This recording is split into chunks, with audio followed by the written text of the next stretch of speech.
আসসালামু আলাইকুম গায়েস, সীতাকুণ্ডে আপনাকে স্বাগতম। এই জায়গাটা হচ্ছে সীতাকুণ্ডের একটি অঞ্চল। এখানে এটাকে বলে কুমিরা, ছোট কুমিরা। যেই একটা ঘাট রয়েছে এখানে, সেই ঘাটের একটি অঞ্চল এটা। এই ঘাটের এদিকে যদি দেখাই, দেখেন বিঘার পর বিঘা জায়গাতে তারা সবজি চাষ করেছে। সব কত সুন্দর দেখেন, সবজি ফলাতে পারে। দেখেন এখানে রয়েছে এই যে করলা চাষ করেছে, কইড়া চাষ করেছে, আবার বিভিন্ন রকমের আরো সবজি আছে এখানে। যে ধুন্দুলও কিন্তু তারা চাষ করেছে। কৃষক কিন্তু তাদের সর্বোচ্চ চেষ্টা করে তারা ফসল ফলায়, আর সেই চিত্রটাই কিন্তু এই অঞ্চলে ফুটে উঠেছে। আপনারা এখানে আসলে খেয়াল করবেন যে এখানে নিচে কিন্তু দেখেন মিষ্টি কুমড়া চাষও কিন্তু করেছে।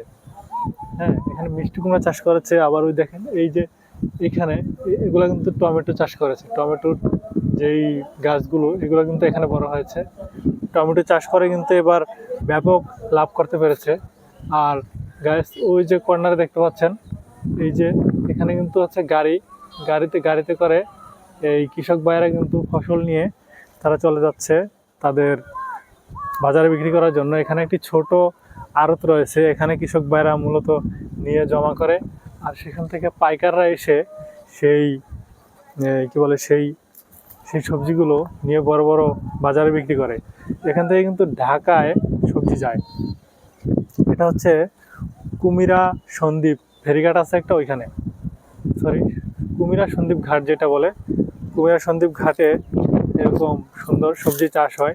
তো আপনাদের মধ্যে যদি কেউ পাইকারি কিনতে চান, তাহলে কিন্তু এখানে আসতে পারেন।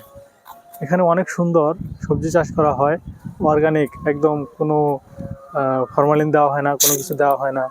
আবার এখানে কিন্তু ভুট্টা চাষও করা হয়। দেখেন ওইখানে কিন্তু ওই যে দেখতে পাচ্ছেন,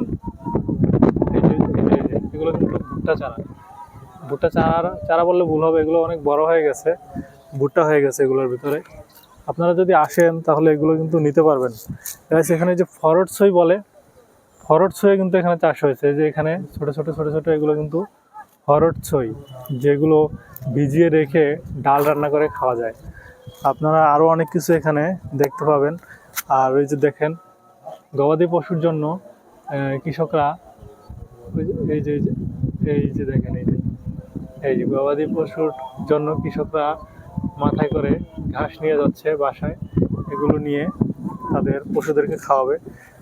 এখন কিন্তু আস্তে আস্তে কৃষক ভাইয়েরা বাসায় চলে যাচ্ছে, কারণ সন্ধ্যা হয়ে গিয়েছে।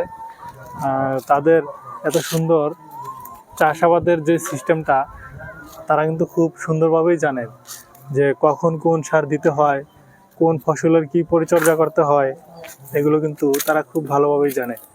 তো আমার যে প্রত্যাশা আপনাদের কাছে, আপনারা বাংলার প্রতিটি কৃষকের জন্য দোয়া করবেন, তারা যেন আমাদের চাহিদা অনুযায়ী ফসল চাষ করে আমাদের মাঝে ভূমিকা হয়ে থাকতে পারে, সেই দোয়াই করবেন।